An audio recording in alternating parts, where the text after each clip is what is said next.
endearing yourselves and letting your subordinates get to know you on a personal level, knowing certain things about you is not a bad thing. The cadet wing knows that I'm a high school dropout. They know in my first year in the Air Force I had 8 letters of reprimand, that I was almost kicked out. They know that I met my wife on a video game. Those are little bits of things. Yeah. Yeah. Back up. Have you ever wondered where those guardian angels in the sky come from?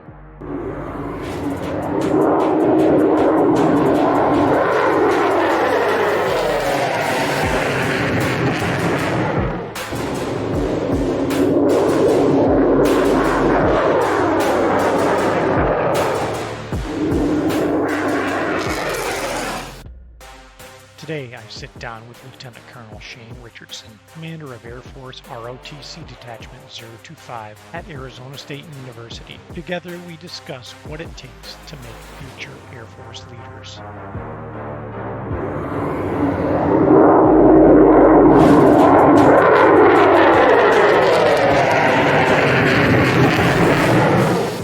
How Colonel Richardson pulled himself up by the bootstraps, worked his way from high school dropout to enlist in the Air Force, be commissioned as an officer, and work on acquisition projects like the C-17 Globemaster, later to transition into the Air Education Training Command, holding future Air Force leaders. Having said all that, Uncle Salty says it's time to get this party started. We got together this morning at 0700 and we got our coffee.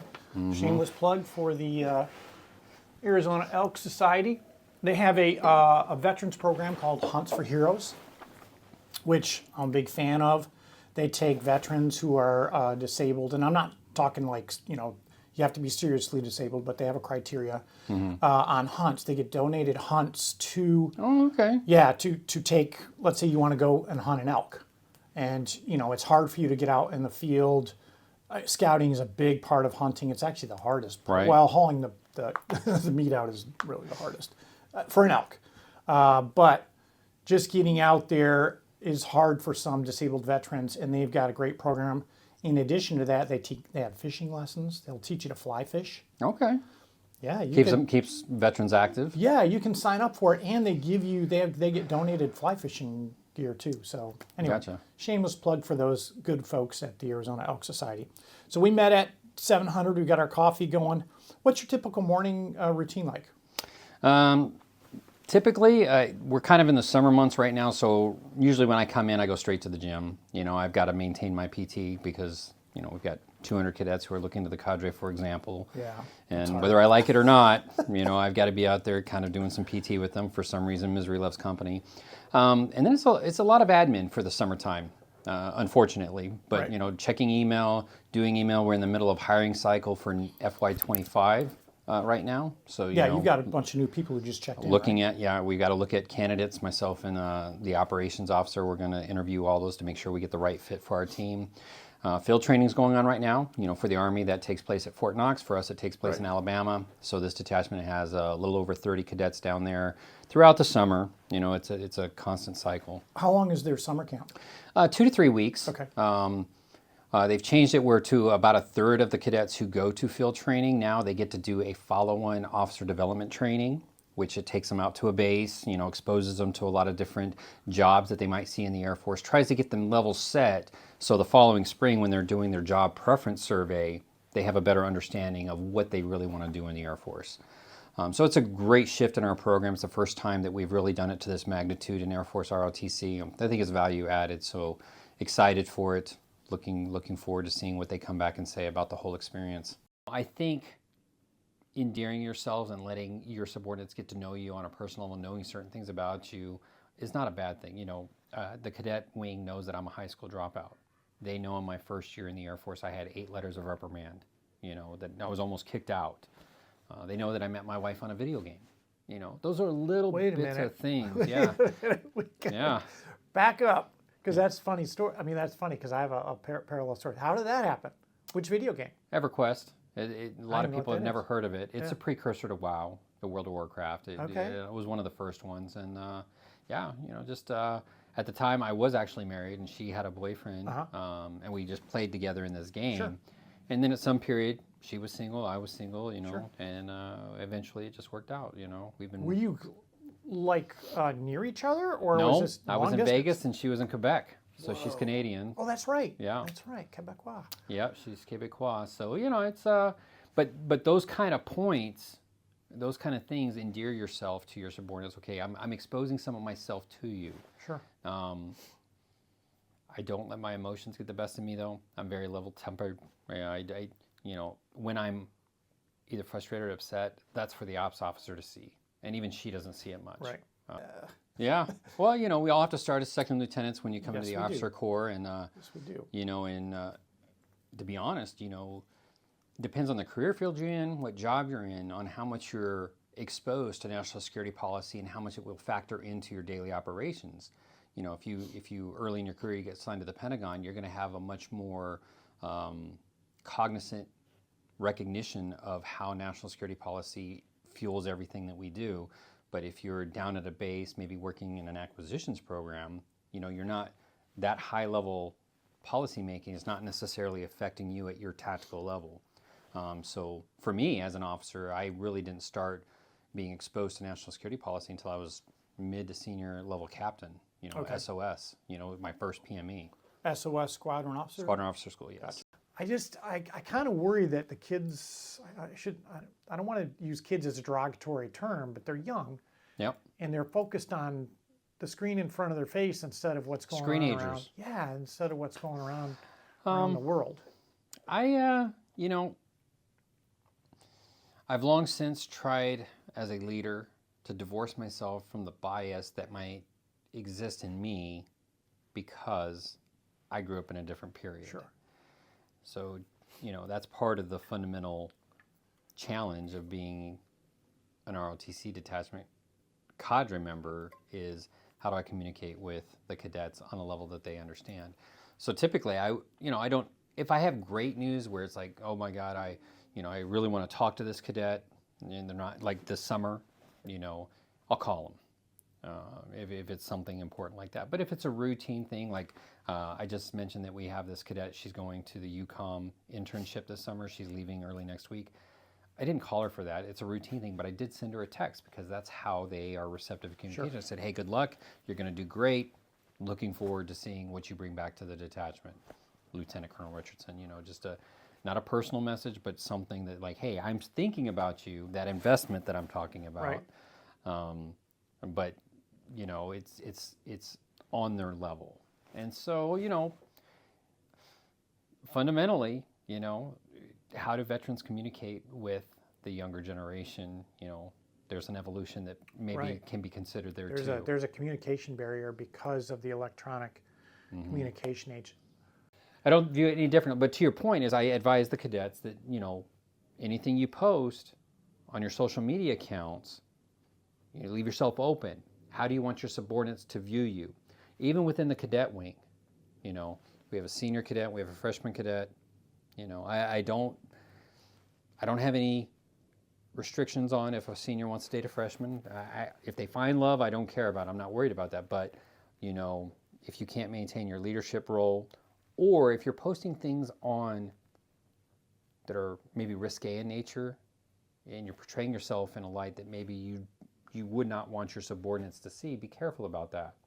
If you're saying things, I've heard the expression like, if you wouldn't say it to your mother, don't say it. Well, Sure. there are things that I discussed with my mother that were, you know, sexually funny. You Yeah. know, not sexual discussions with my mom, but she would make jokes, you know, about my dad or whatever. And there's things that I would say in front of my mother in that vein of humor that I would never say in front of a cadet. So what I tell the cadets is like, if you wouldn't Right. say it in front of me, maybe you shouldn't say it. My mantra was, don't say anything your mom wouldn't be proud of. That was kind of my way of looking at it. Yeah, Like, I'm not sure the litmus test holds true because again, I would say things that Yeah, my you mom know. would find funny Yeah. that are inappropriate for the workplace. Sure. You know, and so I think if you wouldn't say it in front of cadre, maybe don't say it because there's something in your brain that is saying, hey, this is not on the open up. But you know, it comes down to accountability. You know, so when somebody missteps, I have to evaluate. Was their misstep, was their post is it rehabilitatable? Because, my background with my 8 letters of reprimand, I'm not automatically bringing the hammer down on a young person who makes a mistake. Okay, what you did was not correct. It was not conducive to core values. I'm going to document this, but I'm not kicking you out of the program. I'm going to hope that our discussion here is going to put you on the right path and we're going to move forward. That happens. The top cadet that I told you that had a misstep during their freshman year. Mm-hmm. What they did could have gotten them kicked out of ROTC. Gotcha. But, okay, we all make bad choices when we're young. And that's the hard part that you have, is where you're the person who has to make that judgment call of, is this person redeemable and will they be an asset to the Air Force in the future? Yep. Based on this current behavior. Mm-hmm. And crimes of the mind are different from crimes of the heart. You have to, was it deliberate in nature? In this case, it was deliberate in nature, and that's why the hammer, mm-hmm. up to the line of kicking them out, that's why it went all the way up to that. I did the most severe action that I could do for this cadet without kicking them out. About that process, what was your how did you work in the role of in the acquisitions for C-17? So at the time when I was there, the acquisitions is a very long life cycle. Sure. For any program you're on. And when I was actually doing the program management part, we were in the middle of a request for proposal. So I was answering a lot of RFIs from Boeing on, hey, how much are you going to charge us for this? It was also the period of time where there was a contentiousness between the government and the Pratt & Whitney engines on the C-17, really? Where the government, there was this kind of catch-22 where the government was saying, hey, Pratt & Whitney, we don't think that you are charging a fair and equitable price to the government. We want to see your pricing methodology. And Pratt & Whitney said, well, that's proprietary. We don't want to share it with you. You just have to trust us. And so it actually went to court, and Pratt & Whitney won. The government said, hey, that's proprietary. The court said that, hey, that is proprietary to Pratt & Whitney. And the government threatened to recompete. And they did open up a recompete, but it turns out way too expensive to have another contractor design another engine to meet the specifications that we need on the C-17. But the C-17 is actually a very good program, a very good acquisitions program. But we can talk about the F-35. When we change the scope of that, it just gives the contractor the green light to charge the government, hey, this was not in the original agreed upon contract. And then what further complicates the issue, and people talk about the F-35, you have to understand that Lockheed Martin has put parts for building the F-35 into 40 different states. Sure. And they do it for a reason. And they do it for a reason. And so, for Joe Congressman or woman, that, hey, you're not going to take jobs out of my district by killing the F-35 program. Sure. The F-35, for all the heartache that people talk about the acquisitions of the F-35 and how much it cost, it is a tremendous aircraft. Like the people that are just looking at the bean counters, sure. Okay, yeah, you can just look at that. But the capability that the F-35 delivers to the warfighter is unparalleled. It is an awesome aircraft. So I want to circle back to, you use the word scope, and maybe that the average citizen might not understand what that means. So that, and make sure I'm not speaking out of turn. Scope would be if you said, hey, I want to, instead of carry 6 bombs, I want 8. Correct. On the aircraft. It's exactly right. So it's changed the airframe, changed the specs of the aircraft completely, and then it gives the green light to the contractor. Well, hey, you changed everything here. Now we've got a whole... We've got to re-engineer the whole system because of what you said, and these companies, these defense contractors, they have shareholders. They exist to make money, and,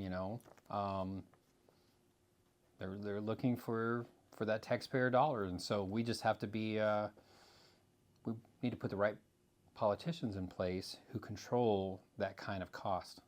Picked up for ROTC duty again. Okay. I go teach at Texas A&M, which is the largest detachment in the nation. Definitely a different dynamic. I wasn't prepared for the Corps of Cadets. My daughter actually told me, when she found out I was going, she's like, Dad, Aggies are crazy. You don't want to go there. How would she know this? I'm sure she served with a few Aggies, here and there. Oh, she was already in the service? She was already in the service. Oh, okay. I didn't know that. I thought she was just a kid. So okay. No. This was 2020 Okay. to 2022. Okay. And, you know, I'd been at Embry-Riddle previously, so I didn't put that in there, but I taught at Embry-Riddle Prescott for Okay. 4 years in ROTC, and we had a great team there.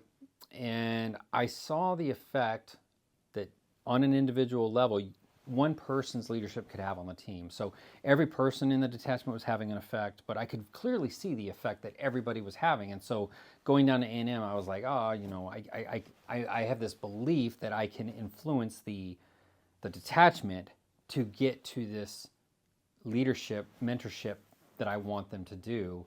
And yeah, I did not affect the Aggie culture the way that I had hoped. You know, just divided loyalty is what I'll say. You know, they're with the Corps Cadets for 24/7. The Air Force only gets them for 5 hours a week. And so, you know, I think rightfully Corps Cadets, because it's not an academy, but they have an academy it's style. called a senior military college. Right. So there's several of them: Norwich, Virginia Right. Tech, Yeah. VMI. You know, there's several of them throughout the country, and the Citadel's another one. Right. So then you left Texas A&M and went where? Right here. Okay. Yeah. What So year? What year was that? April 2022. Got a Okay. phone call from my boss. Said, "Hey, Is that in the middle of COVID? no, it was No? post-COVID. It's post- So, okay. yeah, 2020 is when Right, COVID towards- started. By 2022, we were, you know, the masks were coming off and Gotcha. everything, and so it was at the end. I didn't wear masks probably for the last year that I was at A&M. But my boss called me and said, "Hey, I've got some bad news. I've had to remove the commander that you're replacing, and I need you to get down there ASAP. I need you." So it's the fastest PCS I've ever done. From that phone call to me sitting here in the seat was 10 days. That include TMO coming and picking up all How my did stuff. Now your kids, you only have one daughter, right? Only had the one daughter. She's already active duty on. So doing your her wife had to shoulder that. Yeah, she would, and you know, the Air Force, you know, the military, they come and move you, so it wasn't excessive, but you know, 10 days. 10 days, it was quick. Yeah. My dad and his partner, they came out and helped us move the stuff that we immediately would need here. Well, that's cool. And, yeah, and then we had three So dogs. you had good support. Yeah, good support. Yeah. Good. I think you sent me a video where you awarded a scholarship to a high school student. How Well, does she that- earned it in high school. Yeah. So the Air Force ROTC has a high school scholarship program. I think this was a guy that I saw in the video. Maybe. Okay. You know, so several for us, you can get in college. There's an opportunity to get in college scholarships and high school scholarships. Probably what you were talking about was one of our, and they were all males this year that came into our program. We had 4 high school scholarship recipients. I didn't give it to them. They competed at a Right. national level and were awarded it through our national board. Okay. So yeah, there's an opportunity for that. You know, if you're doing all the right things in high school. The fundamental is you have to have a minimum 3.0 GPA, 26 on your ACT, or like 1240 or 1280 on your SAT, medically cleared. You know, you got to clear that DOMERB, and then, you know, you have to pass your PFA, your physical fitness assessment, before you can sign the contract. Sure. Yeah, you know, and they competed at the national level, and Can they you won. walk, let's say I'm a brand new freshman here at ASU and I walk in and I'm like, you know what, I think I'm going to do ROTC. Can you walk on campus and get a scholarship? No. So you're That's not going not to walk gonna in and say, happen, hey, no. I'm a great high And- school. And that's a misconception too. You know, I definitely have had people walk into the ROTC detachments that I've been at with this perception that, hey, if I come join Air Force ROTC, the Air Force is going to pay for my schooling automatically. It's just automatic. Gotcha. Very tragic thing happened at Embry-Riddle where we had this kid from a broken home. His dad, they drove from wherever they were from in California, and his dad, who he hadn't talked to in a long time but had made connection with, offered to drive him to Embry-Riddle to join Air Force ROTC, and the kid thought that walking in the door, his dad dropped him off and left Prescott. Whoa. And the kid walking in was like, hey, I want to join Air Force ROTC. And then he came back a couple days later. He's like, hey, the registrar is asking for how I'm going to do pay it. Just, you know, and Embry-Riddle is $40,000 to $50,000 a year. And I was like, well, what do you mean? And he was under the misconception that, like, hey, you know, I thought you guys were going to pay for it. Pick I up thought the that's the way tab. Air Force ROTC works. And so I think fortunately for him, you know, I'm prior enlisted. And I said, hey, looks like where you're at in life, you can't, at the very least, financially afford this program. And 2, I'm not 100% sure that you are ready for what this program is going to put you through. Have you considered enlistment? Because enlistment is not beneath anybody. No. And for if me, I was to do it all over again, to be honest, I would have enlisted. yeah, and for me, if I had done ROTC out of high school, I'd have been a terrible officer. I fundamentally would not be the leader today if I had not gone through the enlist experience to mature me, to develop me as a leader, to figure out from the bottom up what life is about. Sure. Yeah. I'd say Arizona State, we have great support here. Love our footprint. We actually love this building. And our dean that helps us out, Dean Lepore, he is very good about protecting us. They did want to move us out at some point, all the ROTC units, but he's like, hey, I'm not sure where you're moving them to makes sense for what they need, so let's just keep them there until we figure out a space that meets our need. Because it's very useful for ROTCs to be co-located, you know, to all the cadets and midshipmen to see each other, jointness, so that we can work together as needed, not spread out. I like having shared space, even though we don't have the same shared classrooms per se necessarily. I'd say that where Arizona State as an institution is kind of hamstrung is there's great veteran support, but they're kind of hamstrung by the state budget on what can they legally do to support ROTC cadets. Understood. There's probably not a lot of things that the university offers to students that a cadet couldn't just get if they were civilian. If they were not an ROTC cadet, they could get the same allowances, But if you're prior enlisted, you can come in, great support. There's systems for using the GI Bill, the yellow ribbon, paying for everything that's not covered by the GI Bill. That's great support. And the cadets that are prior enlisted that are using their GI Bill, they're definitely taking advantage of those. Oh, that's great. Yeah. Some of our cadets who are on their GI Bills, they don't even want the scholarship. Yeah, I was just going to ask you that. So how does one cancel the other out if they're not going to get the double dip. Yeah. Like we give $18,000 scholarships. That's the normal amount of tuition scholarship that we give out. If they're using their GI Bill, that $18,000 doesn't get deposited into their account. Sure. Yeah. Does ROTC still give a stipend? Yes. So if you're on contract, you get a stipend. It's not a lot. I mean, I'm 300 as a freshman, and Okay. it goes up to 500. 100 when I was. It goes up to 500 as a senior, and it's tax free. Sure. And when you're in your upper class, it does go through your summer months, Oh, nice. so that's good for them. I didn't get that. Man. Yeah. Lower classmen do not get it through their summer months, but that's okay. So, the reason I asked about the pilot, everybody wanting to be a pilot, I had a roommate in college who. He was in the Air Force ROTC program, and for somehow, I don't know if it was for academics or some reason, they came to him and said, hey, you're not going to be a pilot. And he was like, well, I'm out. And he bounced over to the Army.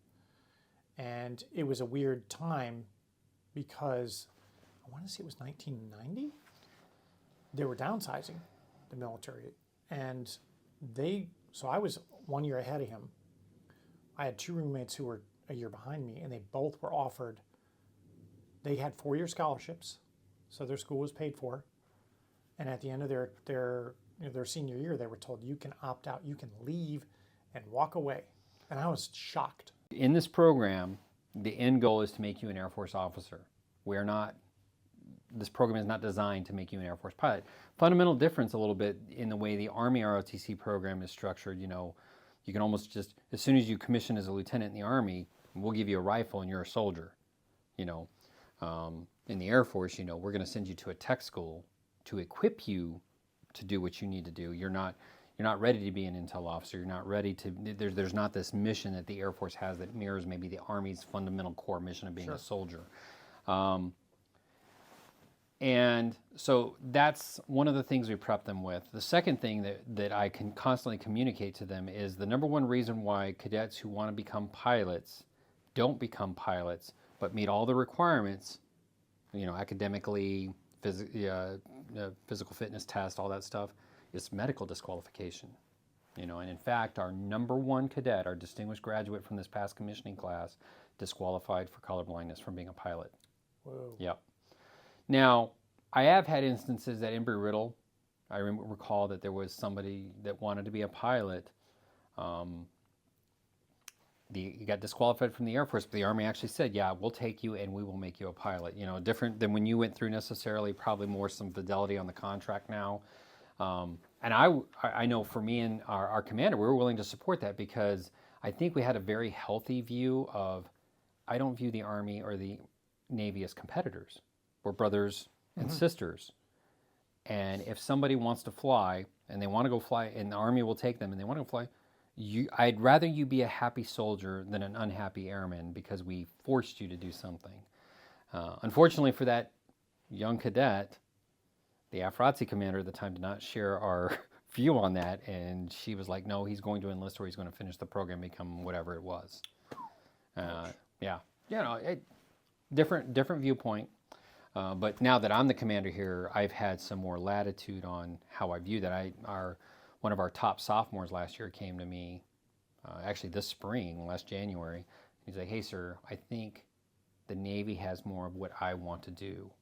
And I'm talking about a 4.0, 100 on it, perfect score, perfect GPA, perfect fitness, servant leader, like humble, everything that I desire in an Air Force officer. But he came to me and he's like, hey, I think the Navy's a better fit for what I want to do in life. Small discussion, but didn't try to talk him out of it. Just wanted to make sure that he was doing it for the right reasons, not because necessarily the Navy was going to offer him a contract or a scholarship. I wanted to make sure that that wasn't the reasoning. Sure. And then I walked him down to Captain Hill and I said, hey, this kid is going to be an on-fire Navy officer and he wants to come join your program. And now he's on contract with the Navy, he's on scholarship, and he's, I think he said he wanted to do underwater demolition. You know, what? Underwater EOD, that's what he wants to do, and he's got the capability to do it. So, so it wasn't a flying thing. In today's episode, I interviewed Lieutenant Colonel Shane Richardson, commander of Arizona State University's Air Force ROTC Detachment 025. Shane is a Mustang, meaning he transitioned from the enlisted ranks of the Air Force to become a commissioned officer. Shane has spent more than 30 years in the service of the country, initially as a member of U.S. Air Force Security Forces, then as an acquisitions officer working on the C-17 and military GPS development. Later, he was selected as an educator in the Air Education Training Command and rose to achieve command here at Arizona State University. It was a pleasure spending time with Lieutenant Colonel Richardson today, and I feel a great sense of pride and comfort since I've become acquainted with the Cadet Corps and knowing some of the newly commissioned lieutenants are heading off to serve and protect our nation. Now it's time for some student advice. I usually give dadvice consisting of tips and tricks to better prepare for life, but today I'm going to say one word: scholarships. Lieutenant Colonel Richardson gave some details on the available scholarships through the ROTC, and many students qualify for scholarships right out of high school. After you've enrolled in university, you can search for and apply for additional scholarships. Some available scholarships are categorized as refundable, meaning the scholarship is released to the university, and if your tuition is fully paid by other scholarships or by your own payments, the refundable scholarship refunds via direct deposit to you to pay for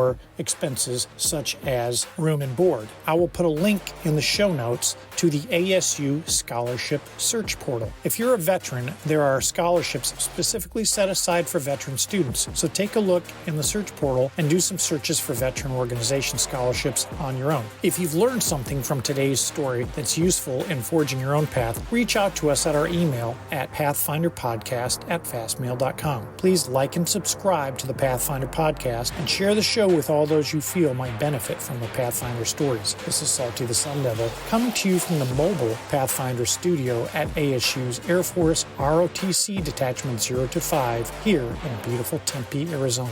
Now go find your path.